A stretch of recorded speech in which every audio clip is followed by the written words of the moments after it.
So it's like early in the morning. Just woke up. I thought I'd start interviews with the Monster Girls. So yeah, it's gonna be a quick one. This one. Yeah, I don't know what else to say. The opening has dubstep in it. That's weird. Also, the Monster Girls aren't really crazy either. One of them doesn't really have a head. Like, her head can come off. She has fire for a neck or something. The other one has, like, weird ears. And the other one has blue hair. I don't really get it. So. Oh, wow. It's an A1 picture show. Isn't that fantastic?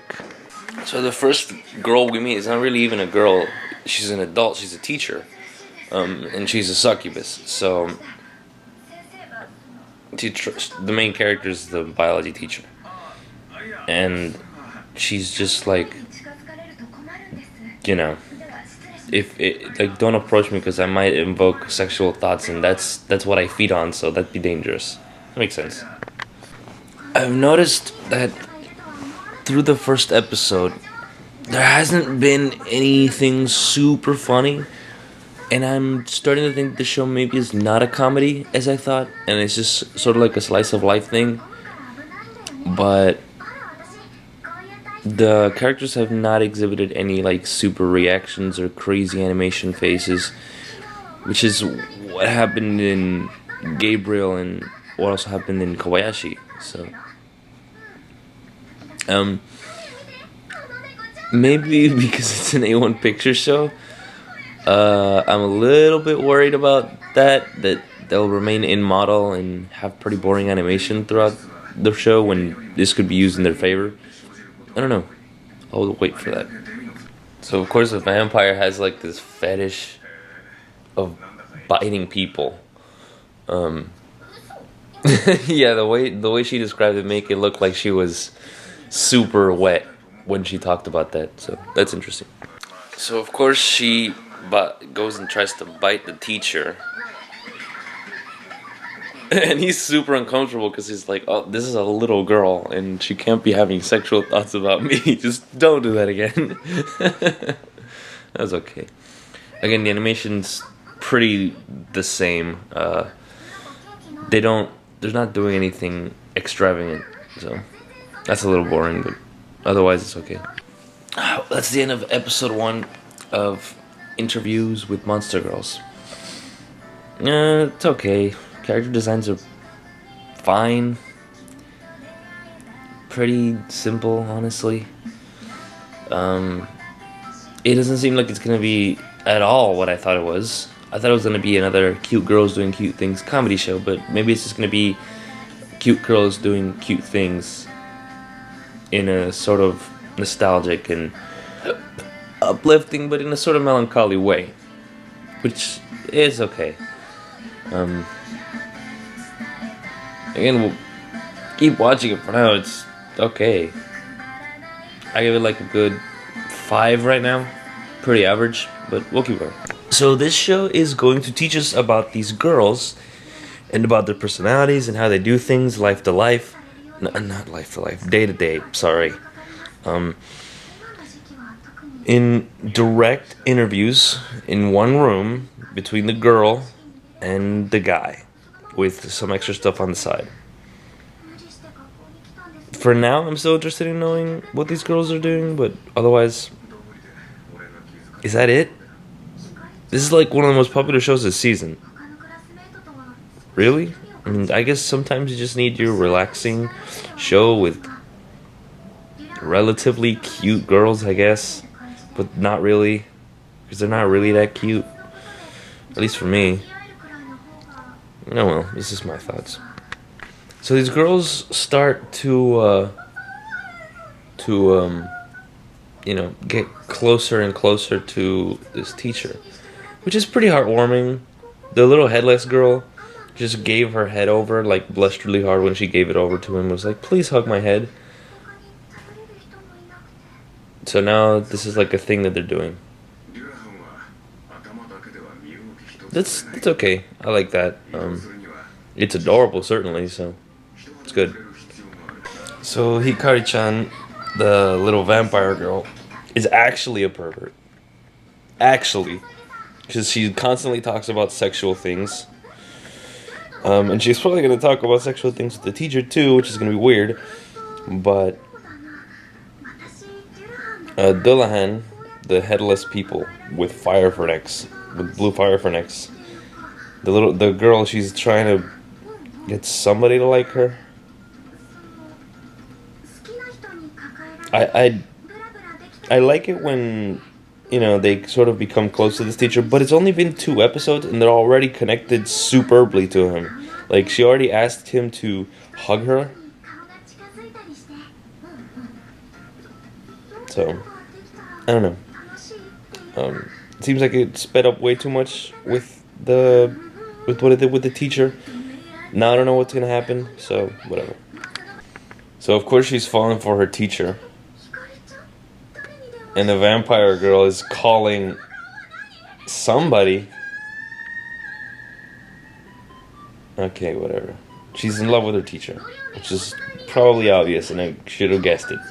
So of course, Hikari puts them up together. Oh man, this is gonna be crazy. Well, not as crazy as other shows, but it's gonna be pretty okay. Again, just okay. So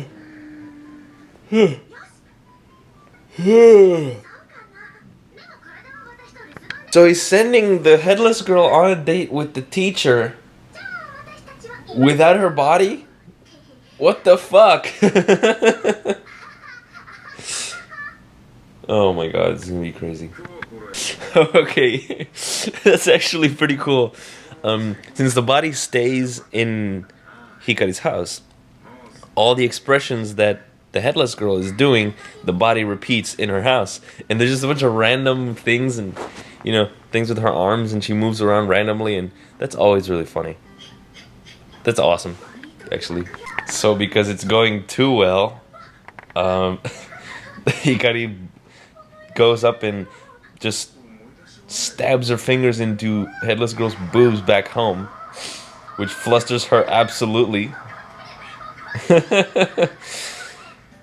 Again, that's a good gag that could be used. The difference of the head and the body, that could lead to some pretty fucking creative punchlines. So I can't wait for that. That's gonna be fun. A weird thing is the teacher was complaining about being seen in public with the girl, saying it would be weird if they saw it. But now he's just walking across the street with her fucking head in his arms. Nobody cares, as well as he doesn't care anymore. Even when she obviously says that she likes him or that it's on a date. So that was weird. But I guess that'd be a more adult thing to do instead of just reacting like any other fucking, anime character would. So I guess that's okay. Now that I think about it, it makes more sense why he's doing that, because he's an adult. He's been with students before like this. Episode 2 highlighted a few things that I enjoy about the show, and that I hopefully continue to see.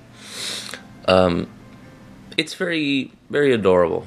Definitely just a regular cute show with a few crazy things happening, but overall just being a regular cute show. So, yeah. No, if the show's light on content, I'm gonna be light on commentary. So Succubus-san is probably the most interesting character in this show for now. She's a succubus who doesn't want the other sex to see her sexually because she doesn't want to make people's lives harder. So she gets drunk in her own home, in her own isolated home, every night. That's when she does stuff. She lives a lonely life and just tries to do her best. That's really interesting character. That's really interesting. I like that. I like this character a lot. More than any of the other girls, honestly. So, one touch by her to the main teacher is made him he held his cool until he left the room, but he was like, "Oh my god, it's so erotic." Just one touch. Dude, that's crazy. So I'm kind of glad that the teacher is acting like an adult and, you know, doesn't mind the sexual questions and that type. Even though the students get obviously flustered, but the show manages to be pretty entertaining, just because of that. It's good like that. So of course she goes up to him and kisses him in the cheek. She's obviously super wet for this guy. It is so obvious. They're all super wet for this guy. Is that cliche though? Is this a harem show, but in like a different way? In like a weird way? That's what I'm detecting a little, because this girl is giving him the moves, the headless girl's giving him the moves, the teacher's giving him the moves. Like, this is a fucking harem show. So now the headless girl and the succubus woman are talking about how much they fucking love this teacher and about how sexy he is. Okay, it's pretty funny, but again, it just feels weird that the teacher's talking about this to a student, or about a teacher that they both like. Maybe that's a thing in Japan, but that's just strange. I mean, very hot in a very fetishy, weird, hidden sort of way, but still hot.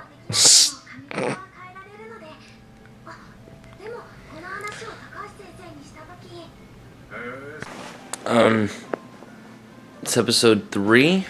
Yeah, it's episode 3. Again, pretty much haven't changed my thoughts about the show. It's a solid to high 5.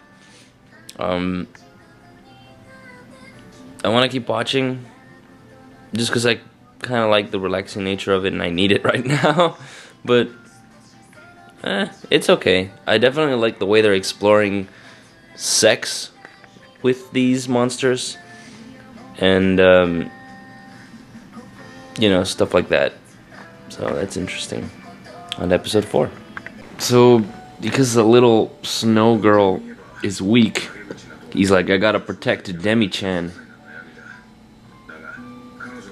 Which is an interesting topic about how demi-humans could be discriminated against, but they said they've been accepted pretty much overall, so there hasn't been much of that. There's been a lot of just fucking around with emotions, but it's okay. So I like that. So what am I trying to say? Oh, I just big boobs on the screen distracted me.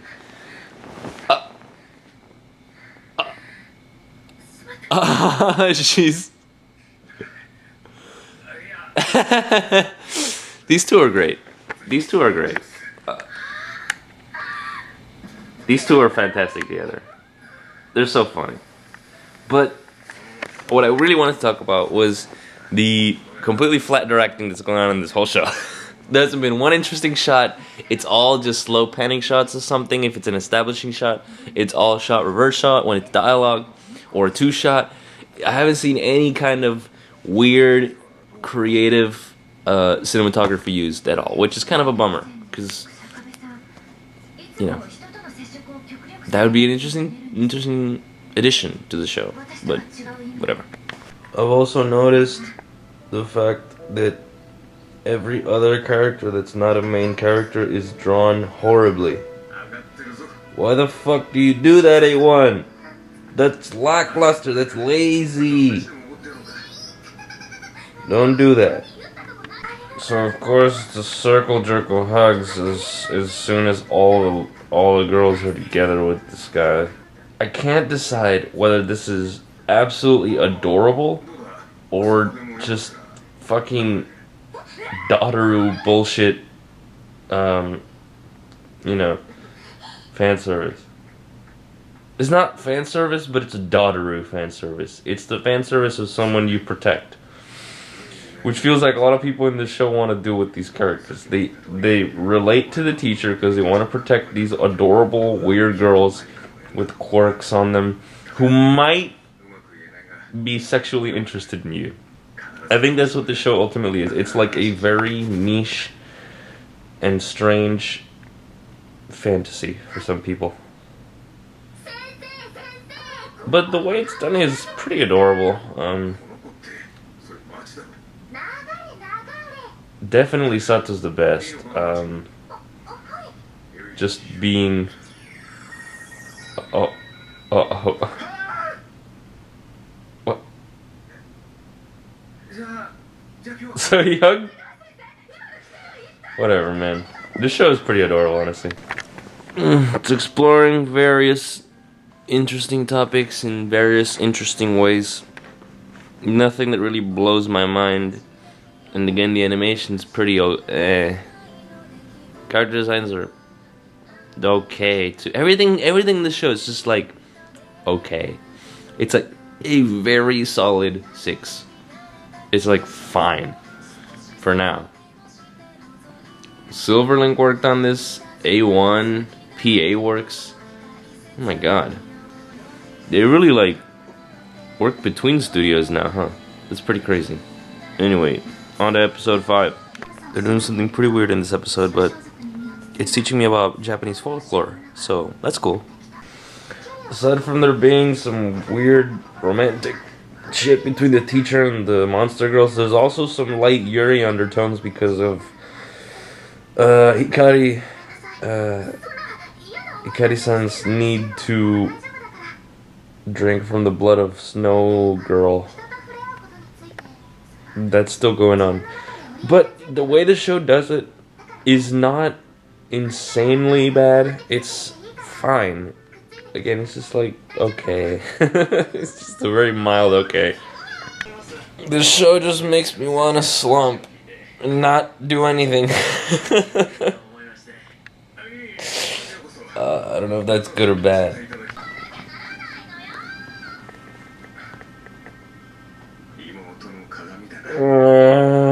Oh god, I actually have to get up and move my body in order to switch episodes. This show is making me want to sleep. Not because it's boring, it's just so relaxing. It's a pretty nice show. Again, it's fine.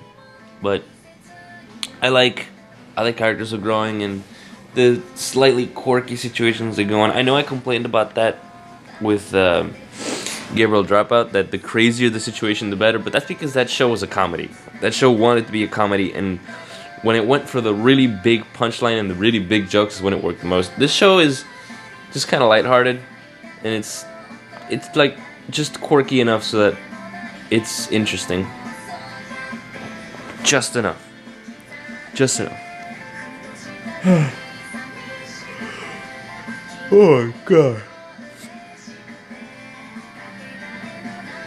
Whatever. I'm falling super asleep, I say. Holy shit. I just sat down, started watching it again. But oh my god. As soon as I started watching it, the drenching power of this show to just put me to sleep. So the Snow Girl's acting like reading gag manga is embarrassing when it's not. Because it's not embarrassing. Well, at least to me. When the teacher knows about it, you can fucking tell her. She's not gonna laugh at you. Yeah. So the teacher like talked about a mature like sex book, like story that people were reading. And the girl's like, I gotta read it now. A lot of the times the show attempts this weird thing where it wants to express the character's emotion in a goofy way, but since it's sticking to the same models for the entire show, it becomes a little weird when they do it. Sometimes, other times it works, but sometimes it's just like a little weird when they try to express too much and their faces change, but everything else doesn't. I don't know. It feels weird. So, Hikari, the vampire girl, is having a competition between her group of friends of which arm she prefers to bite the most. And it's generic adorable. It's just adorable enough. The whole thing is pretty funny. But the kind of funny that I'm just like, instead of laughing out loud like I did with Gabriel Dropout or Konosuba. Which again, the show is not a comedy. It doesn't try to be a comedy most of the time. It tries to be half comedy, half emotional, half character development. Well, slice of life, coming of age type. Yeah, all that shit. So, yeah. That's what I'm gonna expect from it now. Oh my god, we're already on episode 9. It does not feel like that much time has gone by. Ugh. The teacher's actually like pretty smart. He pulls out a lot of statistical stuff and mythology and history stuff, and actually makes some points that do make a lot of sense. So that's always fun to watch. His explanations are always cool about the powers and the different things that affect each of the monster girls. So that's awesome. That's great. So the oh my god. So the succubus teacher, can't remember her name right now, and Yuki-chan, the snow girl. They previously the teacher had read those gag manga and loved it, and had mentioned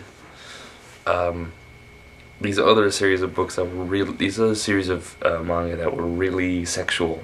And of course, this no girl trades in all of her books for all of the erotic books. But it's like a secret code type thing, like, oh, this appears correct, like, here you go. So the headless girl, she's wearing a vest, and it's super hot in summer, right? So they're all in the guy's room while he's not there. The teacher's room when he's not there. And they're like, you have a vest, don't you sweat? Like, why are you wearing a vest in this in this heat? So she raises it up. We don't see it, of course, but she raises it up, and she's like, well, I sweat so much that my shirt gets wet. And she pulls it up, and then we get the reaction of Hikari-chan, and it's 2 big watermelons, which actually makes a lot of sense, because in the previous scene they were asking for watermelons because they're super heated up and they need something to cool off. So that's a neat little thing right there. That was fun. Okay, so by having this guy have the same A1 Pictures face that every other A1 Picture show has, the teacher, the main teacher guy, he says that he never changes his face. So does that mean that they're commentating on the fact that, yeah, they do have that typical anime face that never changes in the course of their shows? And that's pretty genius. So this was a pretty good emotional moment right here at the end of episode 11. Really good stuff here at the end. There's still one more episode left, but I like that. I like this little thing at the end. So that was all of interviews with Monster Girls. Final thoughts on the show. Overall, it's a pretty solid 6 out of 10. It's pretty noticeable that a lot of this is just Dotaru type stuff. But in the end of the day, I like that. I like that sort of Dotaru protect the child stuff. The comedy was okay. The best part of the show was probably the succubus teacher. That her relationship with the main teacher guy was probably just the best part. It's an enjoyable show, man. It's pretty relaxed. It completely vegged me out. But overall, it's a show that's pretty enjoyable. It's only 12 episodes long. It doesn't feel like that. Episodes just go by. They don't even feel like 23 minutes. They feel like 10. Yeah. Pick this show up. It's a good, like, maybe a couple of hours on a Sunday when you're really relaxed. That type of show. It's great for that. Yeah, 6 out of 10. Good job. I liked it.